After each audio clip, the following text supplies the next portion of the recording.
अब इस काल वृक्ष की जड़ को खत्म करना होगा।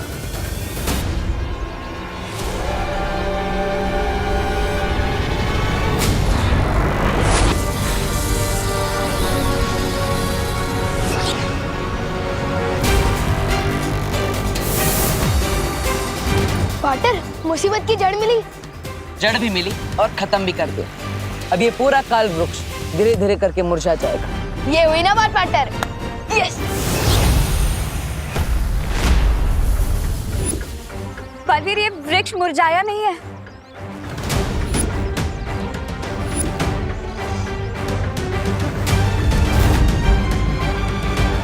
हाँ, ये तो और बड़ा हो रहा है। बलवीर, आपको पूरी ताकत से दोबारा हमला करना होगा।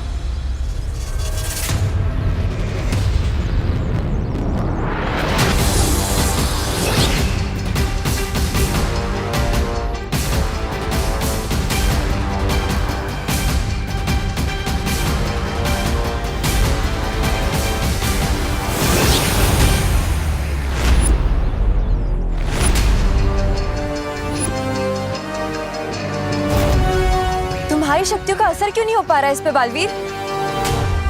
मुझे लगता है हम सबको मिलकर अपनी शक्तियों का इस्तेमाल करना चाहिए।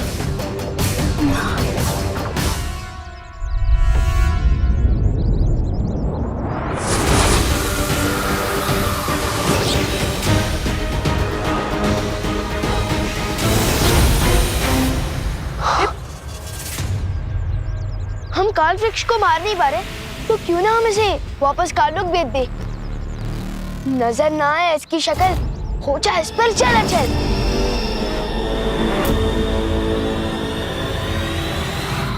जंगल की आग को कितना भी फूंक मारकर बुझाने की कोशिश कर लो, लेकिन वो बुझ नहीं सकती।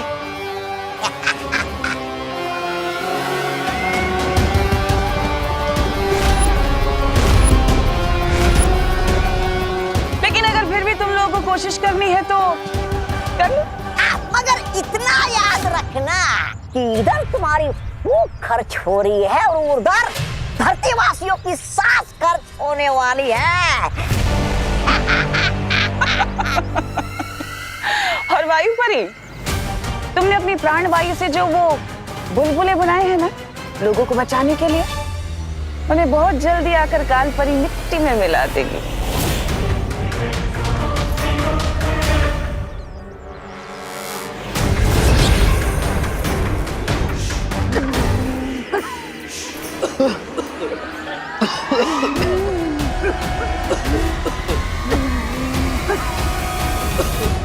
लेकिन माँ तो जटिल वन में है।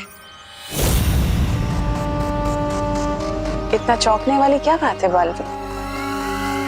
भूल गए क्या? जटिल वन मैंने बनाया है, वो मेरा वन है। और तुम्हें फिर भी लगता है कि काल परी वहां से बाहर नहीं आ सकती? परियो, आप धरती के कोने कोने में फैल जाइए। हर इंसान के लिए अब एक सांस बहुत कीमती है। हाँ बलवीर। पार्टनर, मुझे मम्मी, दीदी और दादाजी की चिंता हो रही है।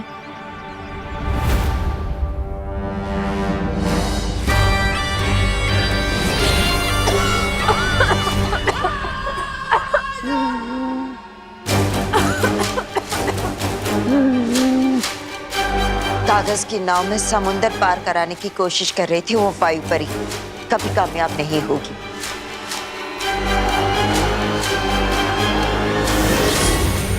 बलवीर, अब तुम्हारे पास हार मानने के अलावा कोई और चारा नहीं है, क्योंकि अब तुम, विवान और तुम्हारी ये तितलियों जैसी परियां कुछ नहीं कर पाओगे। क्या करोगे? ज्यादा से ज्यादा 10, 20, 50 या 100 लोगों को बचा लोगे। बाकियों का क्या? 10, 20, 50 नहीं, पूरे 800 करोड़ लोगों को बचाएंगे हम। इससे पहले कि इस उम्र में बेइज्जती सहनी पड़े, हार मान लो।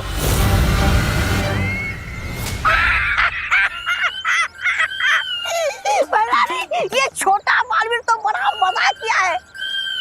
इसे पृथ्वी खत्म होने के बाद इसे हम काल लोक में अपने मनोरंजन के लिए ले चले क्या? है?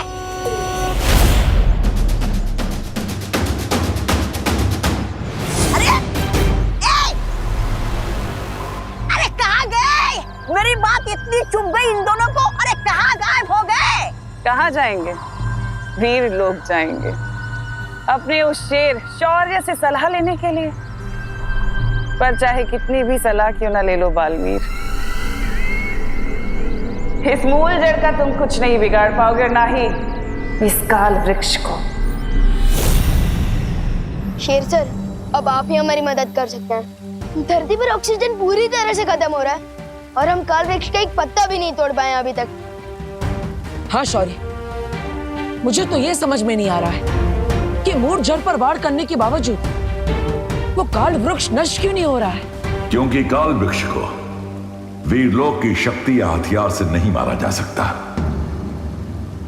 तो फिर हम क्या करें शेर सर? जिस तरह जहर को जहर मारता है, उसी तरह हमें काल वृक्ष को मारने के लिए काललोक के उसी तालाब का पानी इस्तेमाल करना होगा जहां से तिम्नासा ने मूल बीज निकाला था।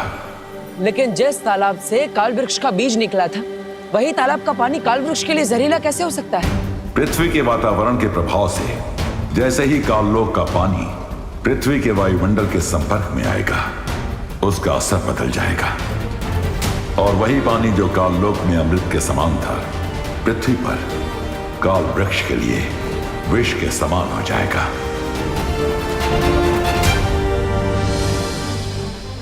ठीक है शौर्य, हमें अभी काललोक जाना होगा।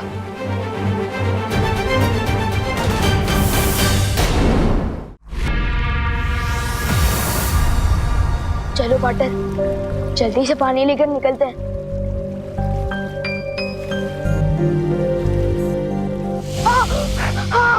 तुम ठीक तो हो ना विमान? पाटर, ये पानी है या तेजाब? पूरा हाथ चल के मेरा।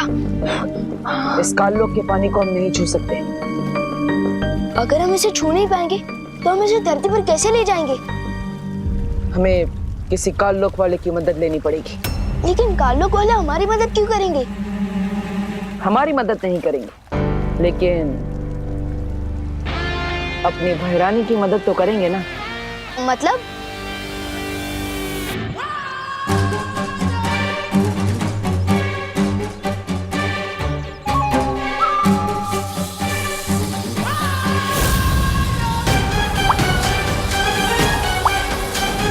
ये परियां बहुत ढीठ है, इन्हें सबक सिखाना ही होगा। लोगों को प्राण वायु देते देते तुम खुद अपने प्राण गंवा दोगी परियों।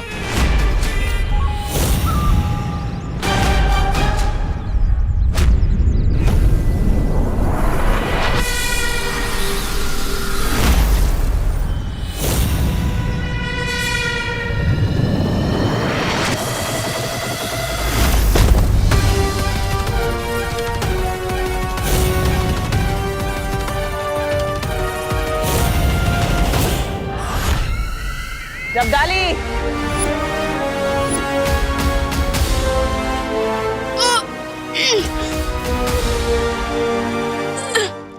अरे वाह भैरानी, नंदी उंगली की कसम, आपने इस चूसे को पकड़ लिया।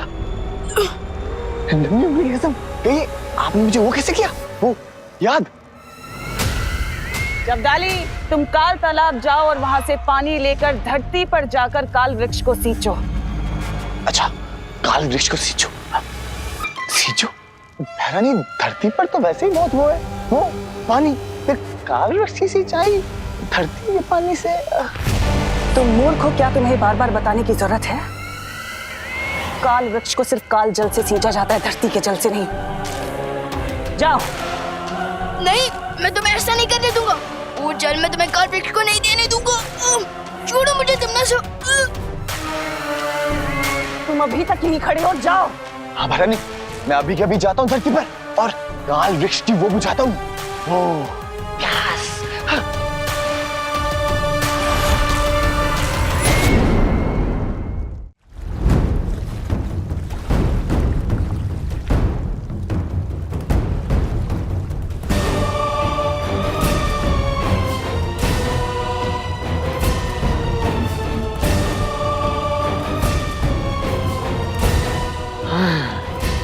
अब मैं धरती पर जाऊंगा उस काल वृक्ष की वो करने, वो सिंचाई। जब्दाली, भैरानी ने इसके कंधे पे क्यों हाथ रखा है? भैरानी, अब इस जब्दाली के साथ क्या किया जाए? करना क्या है? जल तो ये हमारे लिए ले ही आया है भर के।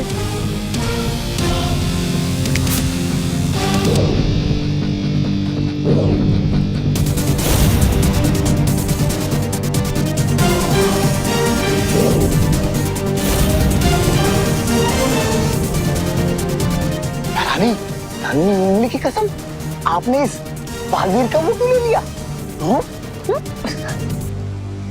अरे ढक्कन, तिमनासा ने बालवीर का नहीं, बालवीर ने तिमनासा का रूप लिया है।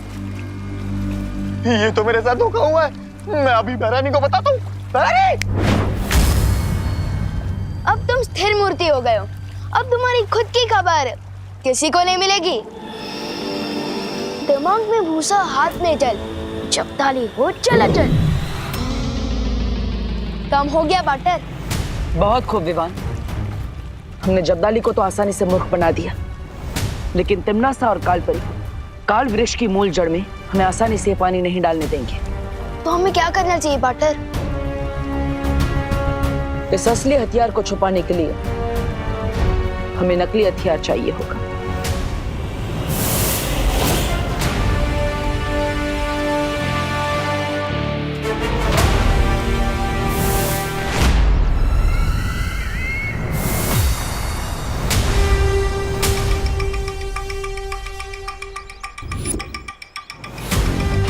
अरे ये बालवीर तो शौर्य से सलाह के साथ साथ हथियार भी नहीं आया। फिक्र करने वाली कोई बात नहीं है, तौबा तौबा, क्योंकि वीर लोग का कोई भी हथियार काल वृक्ष का कुछ नहीं बिगाड़ सकता। क्या तुम्हें सच में लगता है कि ये वीर लोग का हथियार?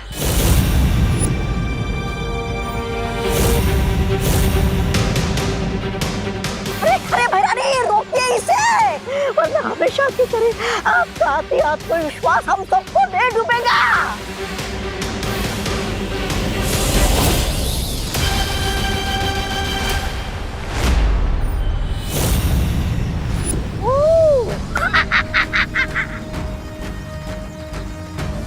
इस नकली अस्त्र से मैं तिमनासा का ध्यान ज्यादा देर तक नहीं भटका सकता।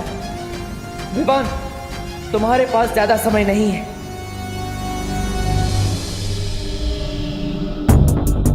इतनी सारी जड़ें देख के तो मैं कंफ्यूज हो गया हूँ कि सांस कहाँ से लूं और काटूं कहाँ से। लेकिन मूल जड़ पर ही पानी डालने का जो कमिटमेंट किया है, निभाना तो पड़ेगा।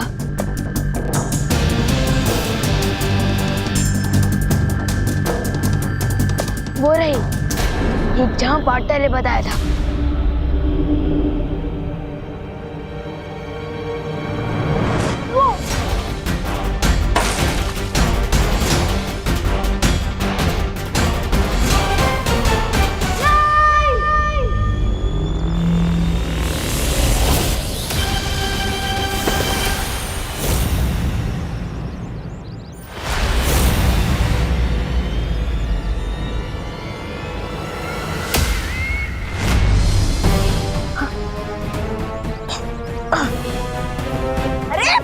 अभी तो आप जीत रही है, फिर ऐसी क्यों शक्ल बनाई है आपने, जैसे आपके थाली से कोई काला कौवा रोटी लेकर उड़ गया हो।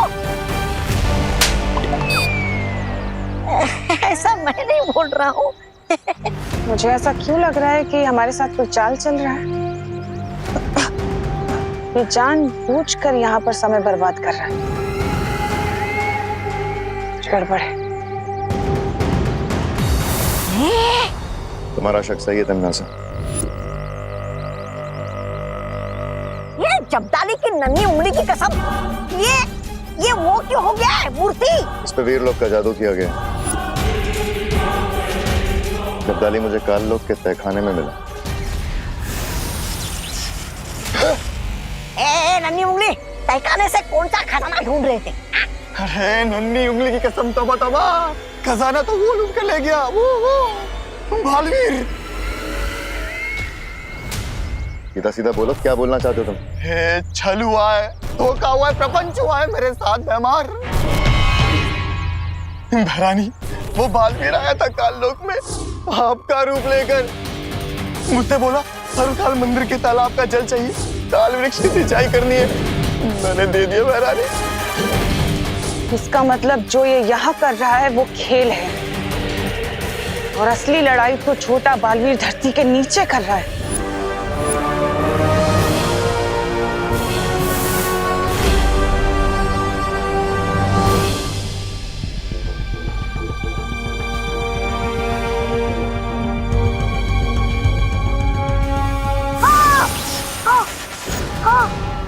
कालू के इस तेजब को हाथों से कैसे उठाऊं?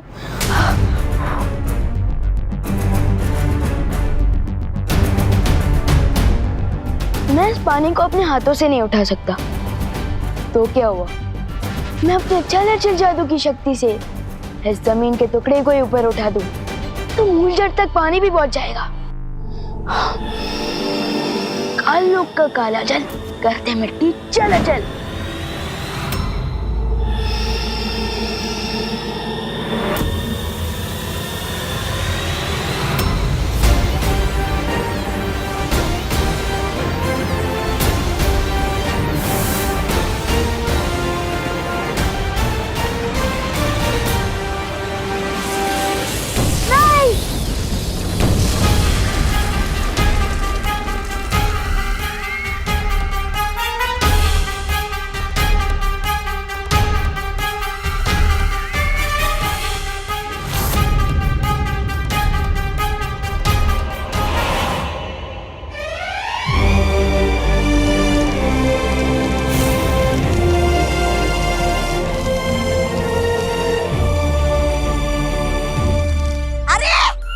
भैरानी की योजना के गुड़ में तो ये दोनों बालवीर ने फिर से गोबर मिला दिया। छी छी छी छी।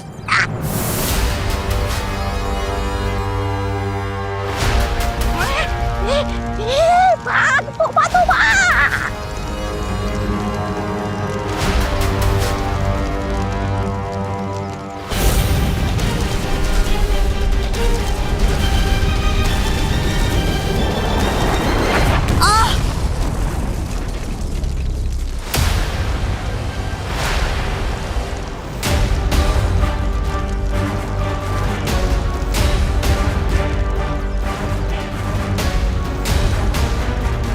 अब तक तुम प्राण वायु के बुलबुले फोड़ रही थी, लेकिन अब काल वृक्ष के प्राण भाप बनकर निकल रहे हैं।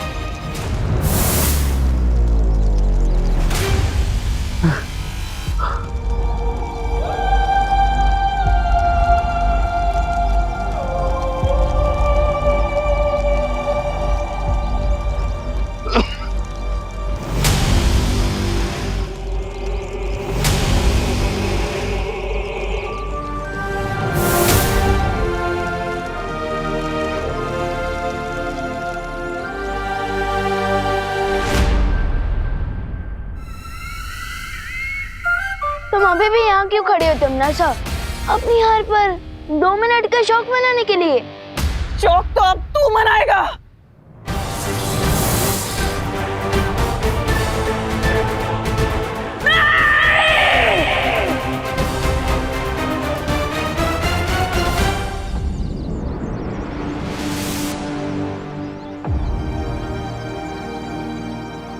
खुशी, मम्मी, दीदी, विवाह, मम्मी अब ठीक हो ना? बोलो नहीं सुनो, लेकिन हम सब बेहोश कैसे हो गए थे बेटा? गाड़ियों और कारखानों की वजह से प्रदूषण इतना बढ़ गया था कि आप लोगों को सांस लेने में तकलीफ हो रही थी और इसलिए आप सब बेहोश भी हो गए थे। और अगर हम अभी नहीं संभले तो हमें सांस लेने में मुश्किल हो जाएगी इस पॉल्यूशन में। हाँ। अरे तो भाई, प्रदूषण समाप्त करने के लिए सरकार को कोई नियम तो बनाना चाहिए। अरे मिश्रा जी, सिर्फ नियम बनाने से सुधार नहीं होगा। हम सबको मिलजुल कर प्रदूषण काबू करने के लिए कुछ करना चाहिए। नागिन डांस इंसान करते हैं, नागिन नहीं। ये 2 बातें अलग है। मेघा जी, क्यों मैंने ठीक कहा ना? दूसरी बात का तो पता नहीं कानून जी, पर पहली बात आपने बिल्कुल सही कही है। वायुमंडल को साफ रखने के लिए सबसे बेहतर उपाय यही होगा कि हम ज्यादा से ज्यादा वृक्षारोपण करें। जीवन शब्द में ही वन आता है, तो वन के बिना जीवन का अस्तित्व ही नहीं। तो फिर ठीक है, इस मौके पर मुन्ना मिश्रा की तरफ से भारत नगर के वासियों को ये वादा किया जाता है कि इस बार जल्द से जल्द 1111 पौधों का रोपण किया जाएगा।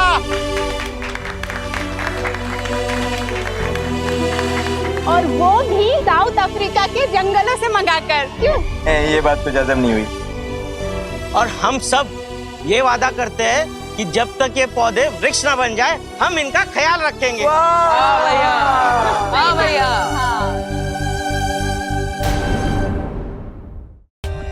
For more updates, subscribe to our channel, click the show links and enjoy watching the videos.